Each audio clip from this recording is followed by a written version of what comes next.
বিএএমসি ইনস্টিটিউশনের তরফ থেকে আপনাদের কাছে আরো একটি ইম্পর্টেন্ট ভিডিও। আপনারা দেখতেই পাচ্ছেন আমার পাশে আজকে আমার কিছু সংখ্যক স্টুডেন্টস উপস্থিত রয়েছে। এদের বিষয় বা এদেরকে নিয়ে আপনাদের কাছে কিছু প্রশ্ন করতে চাইব। প্রথমে জিজ্ঞেস করব, এরা কি উন্নতি করতে পারবে না?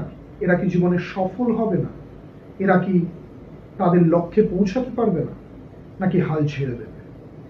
কেন এই প্রশ্নগুলো জিজ্ঞেস করছি তার কারণ হচ্ছে পড়াশোনার কোয়ালিটি, সেটা আজকে আপনাদের এই ভিডিওর মাধ্যমে তুলে ধরতে চাই। এখানে যে সকল স্টুডেন্টদের দেখছেন তাদের মধ্যে অনেকেই গ্র্যাজুয়েশন কমপ্লিট করেছে, অনেকে সেকেন্ড ইয়ার বা থার্ড ইয়ারে পড়ছে, কিন্তু এদের যখন জিজ্ঞেস করা হচ্ছে যে কেন পড়াশোনা করছো করেছো, এরা অনেকে বলছে স্যার বাড়ি থেকে পড়িয়েছে তাই পড়েছি, অনেকে বলছে ডিগ্রি অর্জন করতে হবে, গ্র্যাজুয়েশন করতে হবে, এটাই মা বাবা বলেছে তাই করেছি, অনেকে বলছে স্যার ভালো চাকরি পাওয়ার জন্য পড়েছি। কিন্তু যখন এদের জিজ্ঞেস করা হচ্ছে ভালো চাকরি কি, তখন তারা উত্তর দিতে পারছে না। কি ভালো চাকরি কি বা কোথায়, সেটার উত্তর এরা দিতে পারছে না। এদেরকে যখন জিজ্ঞেস করা হচ্ছে আজ থেকে 1 বছর আগে সেকেন্ড ইয়ারে কি পড়েছিলে মনে আছে, উচ্চ মাধ্যমিক মাধ্যমিকে কি পড়েছিলে মনে আছে, বলছে না স্যার মনে নেই, পরীক্ষায় পাশ করতে হবে, নাম্বার পেতে হবে তাই পড়েছি নাম্বার পেয়েছি, পাশ করে গেছি, ভুলে গেছি। তাহলে আপনারা বলুন, এই পড়াশোনার কোয়ালিটি রেখে বা এই দক্ষতা নিজের মধ্যে রেখে কোন কোম্পানি আপনাকে চাকরি দেবে, কোন কোম্পানি আপনাকে মোটা টাকা বেতন দেবে মাসে?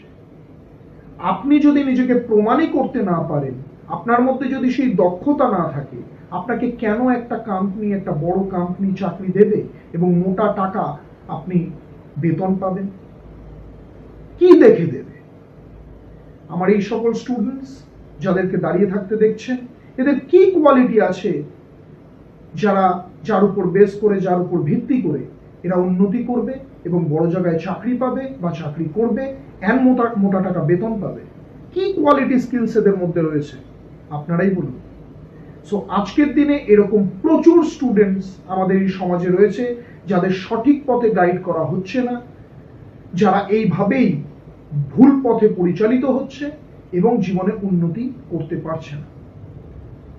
তাদের যেভাবে যে মানসিকতা তাদের মধ্যে তৈরি হচ্ছে, তারা ফোন ঘাটছে, এত পিছিয়ে থাকা সত্ত্বেও এরা কিন্তু সিরিয়াস নয় লাইফ নিয়ে, এরা পিছিয়ে থাকা সত্ত্বেও পড়াশোনা মন দিয়ে করছে না।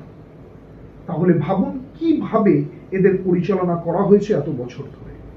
এই জায়গা থেকে বিআইএমসি এদের স্বপ্ন তৈরি করছে, স্বপ্নকে এদের সামনে রাখছে, সেই স্বপ্ন পূরণের জন্য পরিশ্রম কতটা করা প্রয়োজন সেটা বোঝাচ্ছে অ্যান্ড পরিশ্রম করাচ্ছে, তারপর গিয়ে তারা সফল হচ্ছে।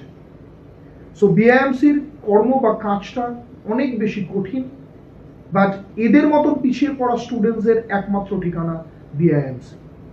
আর আপনাদের এদের মুখে কিছু কথা আপনাদের শোনাবো যে এদের কি কন্ডিশন, এবং আপনারা নির্ধারণ করুন শোনার পরে যে এদের এই মুহূর্তে কি হবে।